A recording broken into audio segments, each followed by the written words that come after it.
نسلا tower کے رہائشیوں کو بلڈنگ خالی کرنے کے لیے نوٹس جاری۔ یہ خبر جاننے کے لیے آپ ہمارے چینل کو سبسکرائب کیجیے، ساتھ ہی بیل نوٹیفیکیشن کو کلک کیجیے۔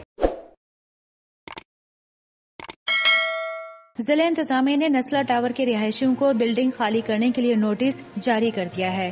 آپ کو بتائیں کہ ضلع شرقی کے انتظامیہ کی جانب سے جاری نوٹس میں نسلا ٹاور کے رہائشیوں کو 27 اکتوبر تک بلڈنگ خالی کرنے کے لیے نوٹس جاری کر دیا گیا ہے۔ نسلا ٹاور کو خالی کرانے کے لیے اسسٹنٹ کمشنر فیروز آباد نے نوٹس جاری کیا، جس میں کہا گیا ہے کہ سپریم کورٹ نے نظر ثانی درخواست بھی مسترد کر دی ہے۔ نوٹس میں مزید کہا گیا ہے کہ کمشنر کراچی کو اعلیٰ عدلیہ کی ہدایت پر عمل درآمد کی رپورٹ جمع کروانا ہے، لہذا بلڈنگ خالی نہ کرنے کی صورت میں قانونی کارروائی کی جائے گی۔ واضح ہے کہ نسلا ٹاور سے متعلق گزشتہ سماعت میں عدالت نے نظر ثانی کی درخواست کو مسترد کرتے ہوئے بلڈنگ کو 1 ماہ میں خالی کرانے کا حکم دیا تھا۔ عدالت نے اپنے فیصلے میں کہا تھا کہ عمارت کا کچھ حصہ غیر قانونی زمین پر تعمیر کیا گیا ہے۔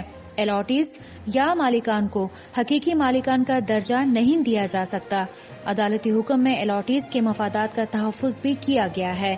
متعدد سوالات پر بھی 780 گز سے زائد کے لیز دستاویزات پیش نہیں کی گئیں اور اضافی لیز کا بھی قانونی جواز نہیں پیش کیا جا سکا۔